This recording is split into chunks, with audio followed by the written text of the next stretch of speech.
Oh my God. Oh my God, it's Friday night. Gimmick night nagkaroon ng fight. Sa may hard rock na bato ako ng rock. Shock, mukha ko muntik na mawarak. Yo, yo, guys, check, kamusta mga idol? Grabe, tignan nyo naman. O, yung pie natin, 70% negative, 17% negative,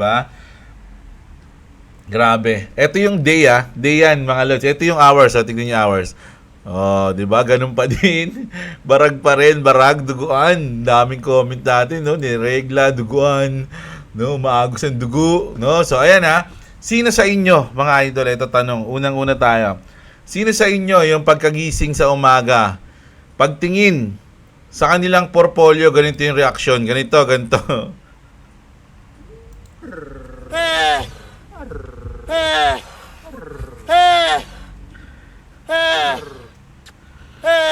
خلاص خلاص خلاص خلاص شوف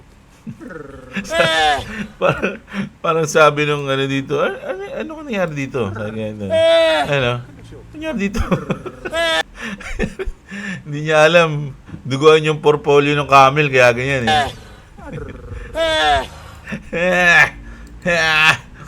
So, grabe, So, ayan lumabas na naman yung camel natin. Ayoko na nga nilalabas to Kaya lang, wala tayong magagawa.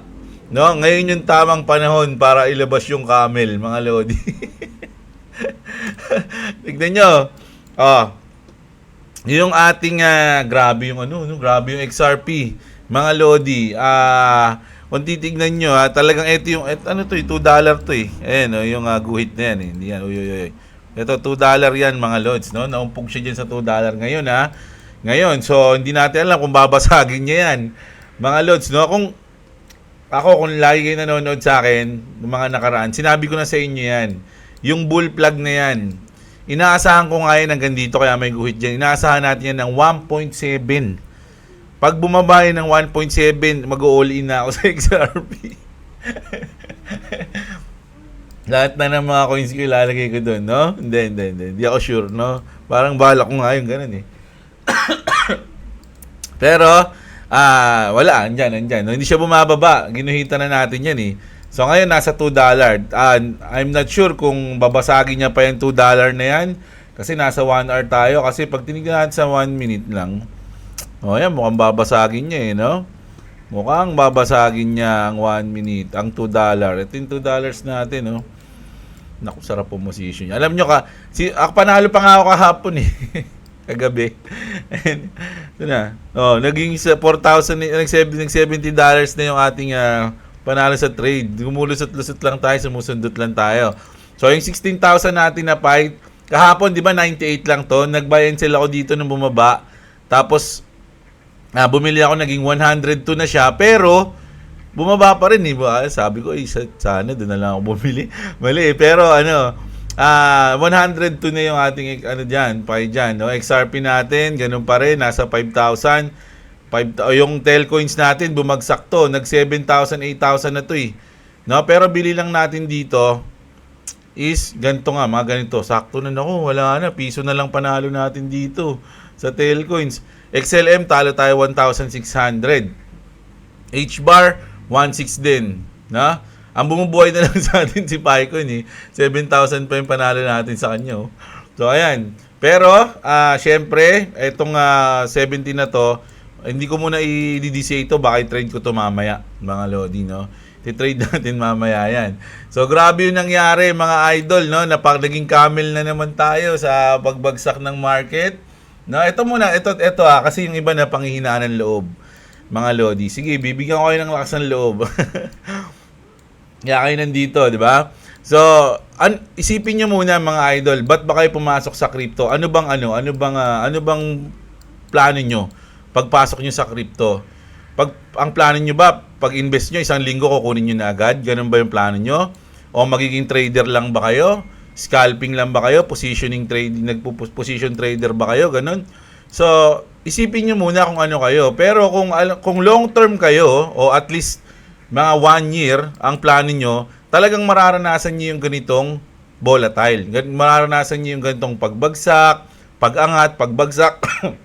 Lahat yan, mararanasan natin. So kung sa mga ganitong sitwasyon, napanghihinaan kayo, I'm not sure kung tatagal kayo sa crypto. Parang ganun, no? Ganun yung sa akin. Kasi ako, matagal ko nang sinasabi sa inyo, no?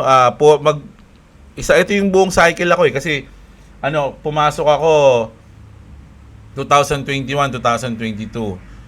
Bull market ako pumasok, tas naramdaman ko yung bear market bumagsak. Boom, naglumo tayo dun. Pero ang ginawa natin nun, dun tayo nag-DCA, dun tayo nag-invest nung oras ng nasa ilalim yung market. Hanggang ngayon, naabangan natin yung pag-pump. Kaya kung titignan niyo yung invest ko, panalo na yung invest ko kasi nung bear market pa ako nag-invest Pero yung target date ko kung kailan ako magpa-profit, medyo matagal pa, 1 taon pa. Mga lods, no? Kaya inaasahan ko na to na makita natin yung drop, yung pump, yung drop. Kahit nga mag-pump pa to kahit na yung BTC, umabot pa ng $120,000, hindi ako magpa-profit. Kahit yung XRP, umabot pa to ng $10, hindi ako magpa-profit. Hanggat wala pa dun sa date na target ko. No? So, ganun din, vice versa. Kung bumagsak man to, hindi tayo magbebenta. Ganun lang din yun, mga idol. Hanggat wala pa dun sa target nating date, no? So, ngayon, ito, pero grabe, no? Talagang ang hinihintay ko talaga kasi 1.7, mga lods. Doon nga, medyo malala pa nga yung hintay ko, Nandito yung hintay ko, 1.7, no? Diyan. Once na dyan lumapag yan, magpo-position tayo ng trade, no? Hindi tayo magbebenta, hindi tayo magano. Pwede ako mag-DCA, maglagay dito. Benta ko yung mga mga kalakal ko. Saka ako magbumili ng XRP pag nag 1.7 or magti-trade tayo, magpo-position tayo. Kasi kailan lang to, nakita nyo to? Itong baba na to. February 3 lang yan, mga lodi, Nung February 3 nga, mas baba pa tayo, nasa 1.7 tayo, Tapos ngayon, nandito tayo sa $2, iyak na tayo ng iyak. Alam niyo, sa lahat ng mga crypto, halos XRP lang yung medyo talagang nagiging medyo matibay. Kasi tingnan niyo yung BTC grabe. Grabe na. BTC umabot na ng 79, no? Yung nandito yung ito yung yung drop ng XRP na yung kaninang pinakita natin na 1.7 niya. Dito nakatapat yun Nakita nyo, yung XRP nandito pa lang siya, pero yung Bitcoin talagang tinagos niya na. Tinagos niya na, no? So, gravities, no? Ayun lang yung sa akin, no? Nasaan ba kayo? Anong klaseng investor ba kayo? Pang mabilisan lang ba kayo o pang long term? At least hanggang matapos tong bull market natin, no? Ako kasi ang tingin ko talaga, may pwedeng mali ako, maraming sabi, wala, bear market nga, sabi mo. Sa history kasi, mga lodi, kung titignan niyo yung chart, hindi nga tayo dapat magkamuka or identical, pero magka-rhyme. Kung ira-rhyme mo yon, ngayong 2025, yung bull market. At tandaan nyo, mga idol, sa bull market, merong mga dip. 20% dip, 50% dip, 35% dip, pero bull market yun, mga idol, no? Ito na yun, isa na to dun. Sa tingin ko, no? So, kayo, kung mapanghinaan kayo, nasa inyo yan. Pero ito yung mga ganitong time, yung opportunity para mag-invest. Ngayon, kung wala kayong pang bodega, wala kayong pambili ng coins, huwag kayong mag-panic sell. Kasi matatalo kayo niyan. Hintayin nyo na lang. Enjoy nyo na lang yung mga dumudugo. Okay lang naman maging ganito, Okay lang naman maging camel, mga idol, paminsan-minsan, Di ba? So, ako mamaya hahanap ako ng position dito kasi usually mga hapon ako nagtitrade No, so ito. Hindi ko alam kung Bitcoin mag-XRP ba ako. Sige, mag-Bitcoin na lang ako magti-trade, mga lods, no? Ayan. So yung $70 natin, iti-trade natin mamaya. Bukas niyo malalaman kung ano mangyayari doon sa 70 natin. Dollars, no? So kahapon magkano lang 'yun? 23, 20 gano'n. Nagdalawang panalo kagabi ng profit, mga 230 USDT. So, umabot siya ng 70. Tapos bumili ako nung 70 plus yun. Bumili pa ako nung Ay, hindi pala. Hindi pala bumili. Kinancel ko pala yun. So, ayun nga, tama, 70 lang. Ayan. So, ngayon, mag-news na tayo, mga idol. Hindi tong camel, So, ito, grabe. 215 million liquidated from the cryptocurrency market in the last 60 minutes. Kaya na pa itong alas 9, alas 10 Check natin kung meron bago. Wala, ayun pa rin, no? 215 million liquidated from the cryptocurrency market. Sino ba? Kasama ba kayo dyan? Kasama tayo dyan? Tandaan nyo, matatalo lang kayo kapag nagbenta kayo ng patalo. Ganun lang yun, mga loads, no? Pero hanggat di nyo siya binibenta, may chance na bumalik po yan at mag-profit pa kayo. So, nasa inyo yan. Huwag kayong masyadong relax lang, mga loads, no? Sabi ko nga, sa tingin ko nga, isa to sa mga last chance, no? Para makabili. No, ngayong March, April, May, medyo maganda-ganda kasi itong para sa akin yung March, April, May sa tingin ko magpa-pump tayo nito Pero sa akin lang 'yun. Kung hindi niwala, okay lang. Na. Ito pa isang news, nako. Isang news to sa Pi kasi nga kung titingnan niyo sa cellphone nyo, merong yung mga hindi pa nakaano, sandali buksan ko yung cellphone ko. Merong mga hindi pa nakaano, 'di ba? Yung naka KYC, no? Tapos may time 'yun, may time. So kaninang alas 8 dapat wala na, burado na tayo, mababurn na lahat. Pero nung tinignan ko yung aking cellphone, nag-extend ng 14 days, which is good news, 'di ba? Good news 'yun sa mga hindi pa nakakapag KYC. At yung iba mga lodi, yung iba na nagtatanong na walang Pi na nanonood sa atin, pwede kayong mag-mine ng Pi. Mga lodi, libre lang mag-mine. Andyan yung link natin ng Pi. Pwede mag-mine. Andyan lang. Libre lang po yan sa cellphone. Mga lodi, click nyo lang yung link natin dyan. At mag-mine kayo.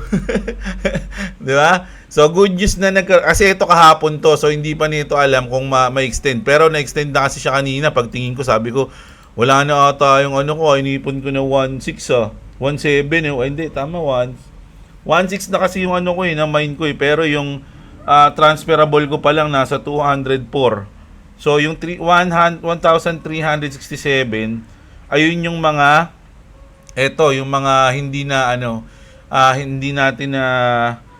hindi nagma-mine na mga na-invite natin. So ganun lang po yun, mga idol, no? So na-extend siya ng 14 days. So hintayin na lang natin yun, mga lods, no? So, na nga ako, sumuko na nga ako, sabi ko okay yan, yaman mo na. Kaya lang wala, na-extend So, malupit mga lods, no? Good news yan. Tapos, ito, isa to sa mga nag-drop ng Bitcoin. Ang tanong, bakit nila ginagawa kaya to, no?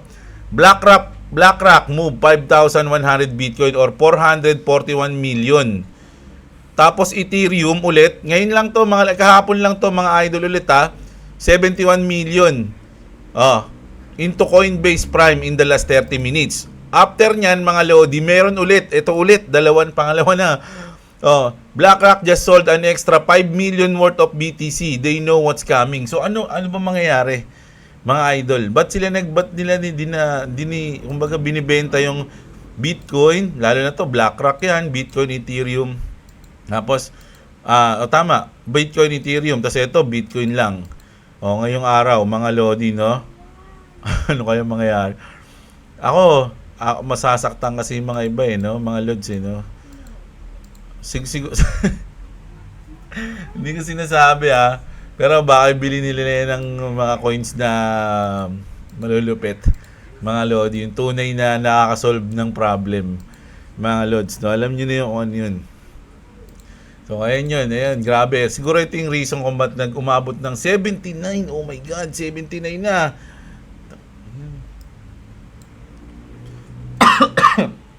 Ang sarap po position dito, no? 79, no? Isa pang guhit dyan. Dali nga. Patalo tayo. Gusto ko magpatalo.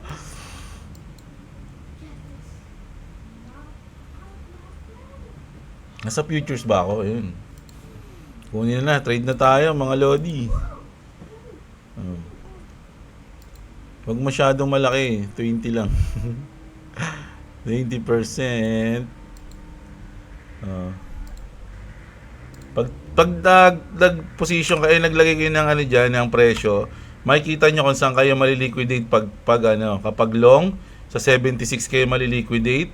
Kapag short, maliliquidate kayo sa 81, no? So ganun yung ano niyo diyan. Dito banda, isa 76. So medyo malayo kapag pag naglong. Pero hindi tayo mag-aano eh.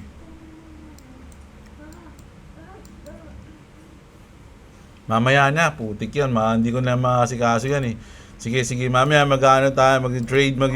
So, ayun na nga, nagbibenta na sila. Tapos ito, I don't think kung bad news to, pero hindi pala yan. Saan ba yun? Ito, good news to. Sa akin sa mga meme coins. No? Sabi dito, SEC just said that meme coins are generally not considered securities under the federal law. US federal law. They also said that meme coins have limited or no use and do not need to be registered with the SEC. So, parang binasa to mga lodi, parang ganoon lang din. Kung ano yung purpose ng meme coins, dapat lang alamin mo. No?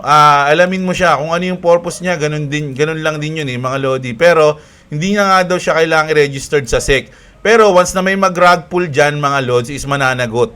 No, mananagot na. Pero hindi nila sinasabing bawal na yung meme coins, masama yung meme coins, hindi nila sinasabi yun. Sinabi nga nila hindi yung securities eh. So para sa akin, mix to na good news sa akin, mas lamang yung good news sa akin dito. Parang ganun lang din, hindi nagbago kung ano yung turing natin sa meme coins, ganun lang siya. Parang na-acknowledge lang siya ng SEC na hindi security. So para sa akin, good news yun. 'Di ba? So dapat lang alam mo na yung meme coins is para lang sa usually kasi pag meme coins, community yung importante diyan eh. 'Di ba? Entertainment, tapos kaya kasi yung meme coins mga lodi dahil sa hype minsan, no? Pag na-hype yung meme coins, nagpa-pump, no? Tas biglang yung mga nauna biglang magbebenta. So ngayon, mga idol, siguro yung mga developers ng meme coins, yung mga insider na gustong i-rug pull yung mga meme coins, baka mag-isip na sila. No, mag-isip na sila kung i-rug nila yung mga meme coins kasi baka managot na sila, mga idol, no? At isa pang news sa meme coins, mga lodi, ito importante ito at napakaganda. US House Democrats to introduce Meme Coins Act to prohibited the President. The President, Vice President, members of Congress, senior executive branch officials and their spouses and dependent children from issuing, sponsoring, or endorsing a security, future, commodity, or digital asset. So, pinagbabawalan na sila. So, yung Trump, yung Melania, yung Baron, may Baron pang lumabas, di ba? So, bawal yun, mga lods, no? Pati yung mga kaanak-anakan lang, hindi lang President by President, pati yung member ng Congress, senior executive branch, no, pati yung mga kamag-anak nila o spouses and dependent children, bawal na sila mag-promote ng mga meme coins. Dapat sinama nila dito yung mga celebrity no? Sa tingin nyo, sa akin dapat sinama dito yung mga celebrity kasi yung mga celebrity, sa bagay, kapag celebrity ka tapos nag-promote ka sabay nag-rug pull, malamang mananagot ka na. Ganun na yun. Hindi katulad dati, di ba, na walang batas. Kung meron ba talaga mananagot kapag nag-promote. Kasi di ba si Dave Portnoy nga, nag-promote, nag-rug pull. So, siyempre, wala pa yung batas nun. Baka hindi pa siya makulong. Pero, kung ulitin niya man yan, no? Mananagot na sila. So, yung mga nagbabalak na mag-rug pull ng mga coins at i-promote ng mga artista o mga celebrity, mag-isip-isip na kayo. Ito na. Pero hindi naman kasi meme coins to No, si Snoop Dogg, breaking, Snoop Dogg ditches Spotify to launch music exclusively on H-Bar using Hedera native tune FM. Ayan mga lodi di ba? Si Papa Dog, Papa Snoop pala, Papa Dog tuloy. Papa Snoop. So, ayan, syempre, alam nyo, marami nang pinromote si Snoop Dogg na mga yung tawag dito. Ano ba yun? Sand, di ba? Yung Sandbox, yung Sandbox, di ba? Nagpo-promote sila noon dati. So ngayon, di natin alam kung ano mangyayari dito. Pero hindi naman kasi hindi naman meme coins yan. Legit naman yung H-Bar. Meron nga tayong H-Bar di ba? So, good news to sa H-Bar community, mga idol. No? Tapos, ito, malaking issue, nung nakaraan, no? SEC drop Coinbase case. SEC drop the Robinhood case. SEC drop the Binance case. SEC drop the OpenSea case. Tapos, pati yung Uniswap case. Tapos kahapon, yung Gemini case. Tapos, ngayong araw naman, yung consensus, no? SEC drops case against consensus, no? The Ripple end of the Ripple. The end of the Ripple case is closer than ever. Nako, ang tagal naman kasi. Alam nyo, isipin nyo Ripple yung unang-unang kinasuhan bago tong mga to. Pa sila pa yung mga naunang natapos, mga idol. Pero may nagsabi dito, mga lodi, na malupit. Yung pro-XRP lawyer, si Jeremy Hogan, says, Ripple is still our more complicated case to resolve because of the judgment. That's right. Ito yung pinakamalupit niya sinabi. First in, last out. Ako, di ba? So, pwedeng matapos muna lahat, tapos saka matatapos yung case ng Ripple, no? Last out sila. Sila yung huling aalis, mga lodi, no? Gravities. Pero, ibig sabihin, good news yun. No? At least matatapos na, alam natin. Hindi katulad dati na wala tayong clue kung kailan matatapos yung kaso o ano bang taon, o kailan ba. So, ngayon, parang napakalapit na, mga lodi. Sabi dito, 2 years later.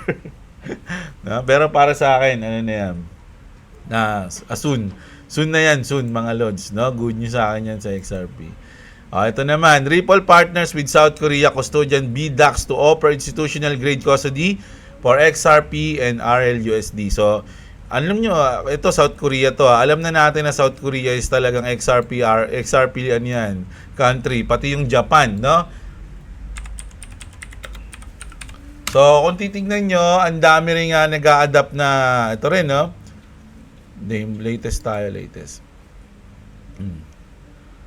Major markets, Japan. Hindi pala ito. Hindi pala yan. Nakita ko kasi yung nakaraan eh.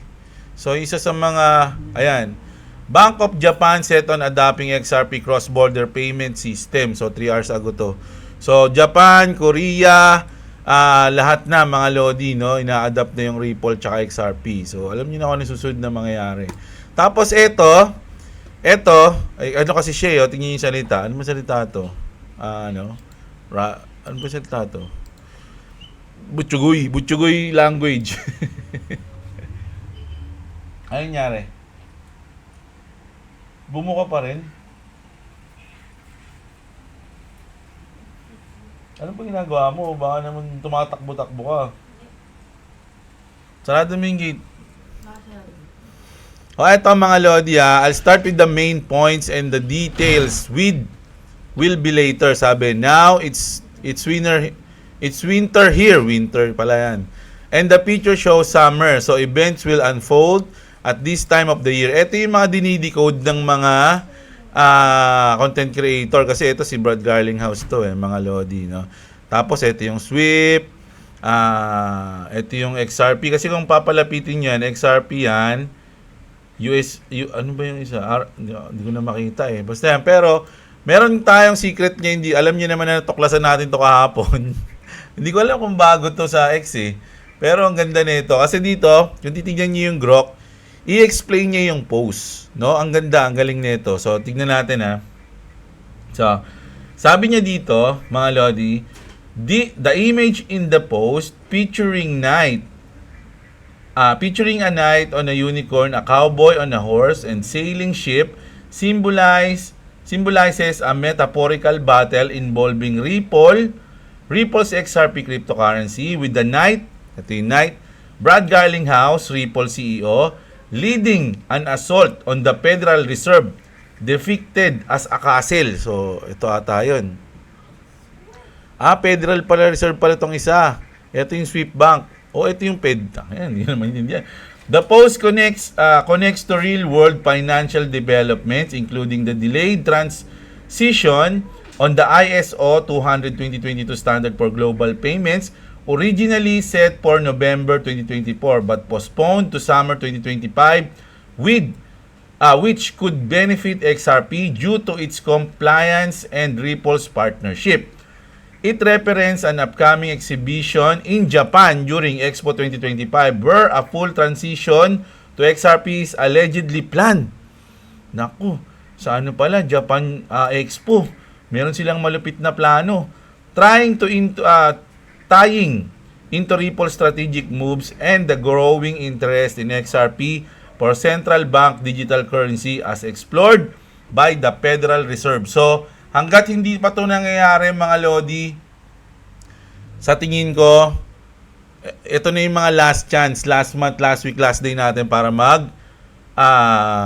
bodega ng XRP, mga idol. No? Sa akin lang yun. No? Do your own research. Hindi ako financial advisor, mga idol. Kaya kung sinasabi yan. No? Tapos, ito, yung Grok 3. Ito na yung nakita na yung kahapon, binalita natin to. Pero may video kasi dito, mga lods. No? Ito yung, pag sinearch mo yung Grok kasi, ang ibig sabihin is stranger in a stranger land. No? Pag sinearch mo siya sa calculate gematria, ngayon ba yung basa dyan? Ang lalabas is XRP Gold Standard. No? Isa yan sa mga lumalabas. XRP Gold Standard. No? So, parang ito ba yung parang secret code, mga idol? No? Secret hint ni Elon Musk sa Grok 3, mga lord, na magiging XRP Gold Standard ba, mga idol? No? So, grabe yan pag nangyari yun, mga lods, no? Ito, tapos na tayo sa crypto, mga lods, overall, ang crypto natin ngayon is duguan, no? Na yung fear and greed index natin is supreme fear, extreme fear pala. Extreme fear. So, para sa akin, normal na nangyayari yan, mga lodi, no? Yung ating crypto, normal na tumataas, normal na bumababa. So, hanggat wala ako dun sa part kung saan ako magti-take profit, okay lang na makita ko to. So, kayo, tanongin niyo yung sarili niyo kung anong klaseng trader ba kayo, anong klaseng investor ba kayo.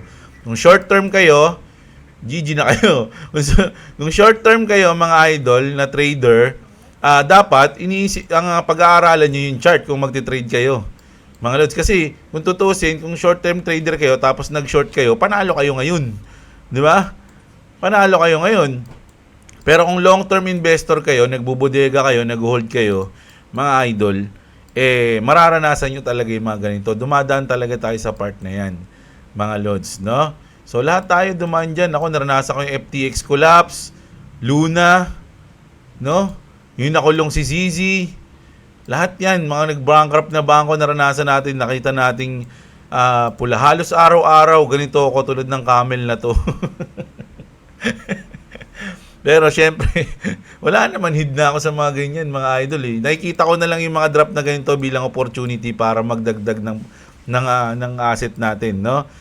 So ngayon, mamaya nga, meron tayong 70 dito, mamaya iti-trade ko yan. Pag natalo, talo. Pag nanalo, bodega. Ganun lang yung gagawin ko mamaya. No? So ito mga lodi, ni-retweet kasi ito ni Elon Musk. So, parang global problem kasi ito, mga lods. So gusto ko lang i-share sa inyo yung balita na to kasi hindi biro ito, mga lodi. Sabi dito ni Elon Musk,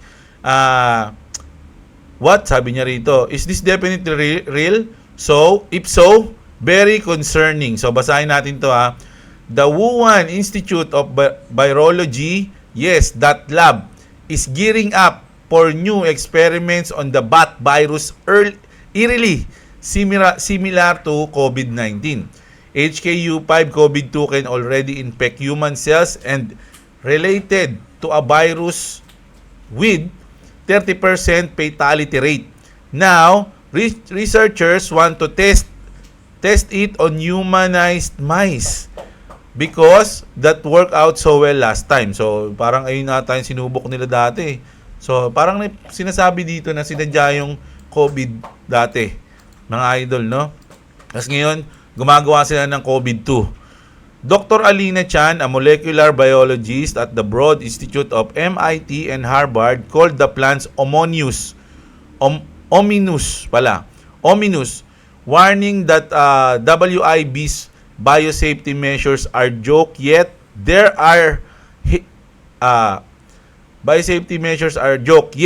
here they are playing with the fire again. What could possibly go wrong? So, mga idol, nako,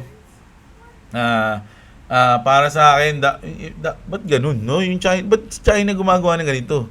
Ano yung mga Chinese to, Makukulit din, no? Pero hindi mo naman, yung iba kasi sinasabi, yung China, bombay nyo na kaya ang bansa na. Hindi pwede yun mga lods kasi yung ibang mga Chinese naman, galit din sila dito sa mga to kung ba't nila ginagawa yan.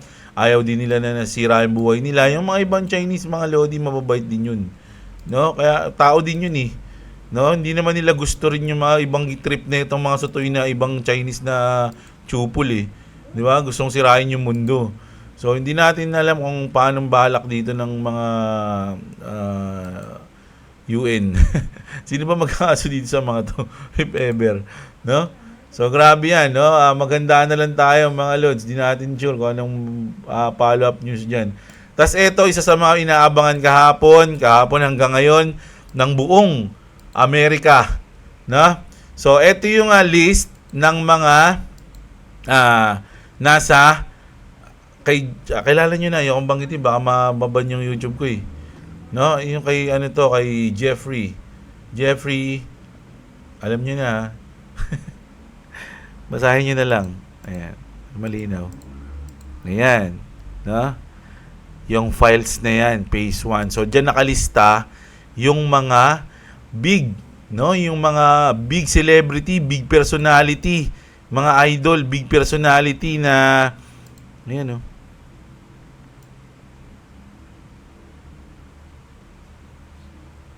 Nakabasa nyo naman, di ba? Mga big personality nakasabwat sa mga karumal-dumal na krimen. No? So, isa dyan yung mga idol dyan. Baka may idol kayo dyan sa listahan. So, meron sinasabi dito na, meron sinabi ito yung babae na to. Meron sinabi siya na habang pinapakita niya yan, ang sinabi niya lang, nabanggit niya is, the rumors are true. Sabi niya, no? So, ano ba yung mga rumors dati na bigatin yung mga nakapasok dyan? So, sabi niya nga, the rumors are true. So, ano to, mga load, isang malaking, pagsambulat ng mga kabahuan ng mga powerful people sa Amerika. So, abangan natin to. Na siguro ito, may connection kaya ito sa pag-drop ng market natin. No? So, grabe yung news natin, mga loads, na? So, pero sa akin, last chance, mga lodi, for me, na talagang mag-bodega. So, wala akong iniisip ngayon, hindi mag-bodega, kaya lang, onti lang yung pambodega natin. Pag tinrade ko pa to, baka matalo pa to. Hindi. Gagalingan natin, mga lods, no? So, sana manalo tayo kahit onti, no? Pero hindi ako nagbibiro, mga idol, kung sakaling mag 1.7 to, kasi iniisip ko talaga 1.7 to bago bumalik eh. Baka mga nagtatanong ka sa akin, kay Jeblo may SHIB ka pa ba? Kay Jeblo may Doge ka pa ba? Meron pa po, no? Meron pa po kahit papaano. Kahit yung iba kinonvert ko na, pero yung kasi ito yung mga nakaraan na syempre hindi ko naman sinasabi lahat, no. Pero yung mga nakaraan kasi kailangan kong humugot eh. So, ang hinugot ko nun yung Doge tsaka yung SHIB. Pero may nagtira pa ako kahit mga kalahati. Tig-kalahati sila. So, yung natitirang tig-kalahati nila, if ever, baka i-all-in ko na yun. Pero hindi. Sana wag umabot dito, mga idol. Kasi good news naman yung balita sa meme coins. Hindi naman bad news. Kasi kung bad news yun, wag sinabing bawal na ang meme coins. Kung ganun yung sinabi, talagang lipat bahay tayo, mga idol, no? Pero hindi, parang good news sa akin yung sinabi dun sa meme coins eh. Parang wala naman nagbago, mga idol, no? Mas gumanda pa nga sinabi nila na hindi security. So, sa akin, yun lang, no? Yun yung news natin ngayon, mga idol. Isihan nyo lang, huwag kayong masyadong mag-isip. Sa mga ganitong panahon, dapat dyan, hindi nyo muna pinapansin yung portfolio nyo, no? Jogging lang ngayon, nanonood kayo ng mga movie, enjoy nyo yung life nyo. Ngayon, once na bumalik ulit sa market sa maayos, lagi naman kayo nanonood sa akin, malalaman nyo naman yun. Basta huwag nyo nang tignan yung portfolio nyo muna. Pag nakita nyo na bumalik, good news na yung balita ni Jeblo, pwede nyo nang silipin, di ba? Kung ano yung nangyari sa inyong mga portfolio. Pero balikan natin yung chart ng PI. So ngayon, ang PI natin, medyo 2.5. Uy, bumalik na siya. Ito naman, ang ko dito, medyo bumabalik na siya, no? So, Matibay talaga to. Matibay talaga yung pie. Grabe. Ito nga itong triangle natin dito, nabasag niya na. So talagang bumagsak yan. Itong box natin na to, itong nasa gitna, ito yung 50% niyan. Mga idol. Saan ba yung 50%? Ginagamit ko kasi to pag nagtitrade ako, mga lods. Dito sa guhit na yan, it's either magbenta ka dyan or mag-position ka. So ngayon, ito nga, gandang position nito. So kung nag-long ka dyan, panalo ka na. No? Ito na yung pinaka take profit mo diyan. It's either take profit ka dito, pero dapat take profit ka na dito kasi may chance na mauntog yan dito na siya maglaro Ayun, no? Ayan. Ayan. So, pwede rin na saglit lang siya dito sa kalahati, pero ano lang pala, tatagos na pala siya ulit, no? Tapos dito na siya maglalaro sa kalahati pataas. Hanggang basagin niya na to, no? Ganun yung ko diyan, ganun yung tingin ko diyan, mga idol. May mga probability lang. Game of probability lang naman talaga tong ating trade. No, hindi mo talaga mahulaan niya kung anong mangyayari. May mga chances lang, no, na pwedeng mangyari 'yon. So ayun. Friday, pahinga-pahinga muna mga idol. At sana bukas makapag-upload ako bukas. So, bukas ko na babasahin yung mga comment nyo. Kaya mamaya, gawa tayo ng isang video para basahin yung mga comment nyo. Pero sana na-enjoy nyo yung ating video ngayon. Mga Lodi, for me, isa tong chance, no? Para magbodega. Kung walang pambodega, huwag kayo mag-panic buying, mga Lodi, no? Relax lang kayo, chill lang kayo, mga idol. Tandaan nyo, matatalo lang kayo pag nagbenta kayo ng patalo. Ganun lang yun, mga idol. At normal lang na nangyayari sa market natin ang pag-drop at pag-pump, no? So, hindi nyo kayang sikmurain yung mga ganitong drop. Pag naka-break even na kayo, alis na kayo sa crypto. Ganun lang yun, mga idol, no? So, yun. Kita-kits tayo, mga idol. Maraming salamat sa mga nanonood. Sana kahit na ganito yung video natin, maikli lang ba? No, 30, 40 minutes, pwede na. No, na-enjoy nyo yung video natin, mga idol, no? Bukas, mag-update ulit tayo. Huwag nyo kalimutang i-like yung video natin, mga idol. Alam nyo ba, halos nasa 50% ng nanonood kay Jeblo is hindi nakasubscribe. Bakit? Galit ba kayo sa akin? Subscribe na kayo, mga idol, no? So, ayun lang. Magandang araw sa inyo, mga kapatid. At What's up? Subscribe to Clubby's TV and subscribe to Jeblo. Also, 50 subscribers can't subscribe, so you need to subscribe right now because 50% doesn't subscribe, so you need to subscribe right now. you know who didn't subscribe? You know who's to subscribe? My mom!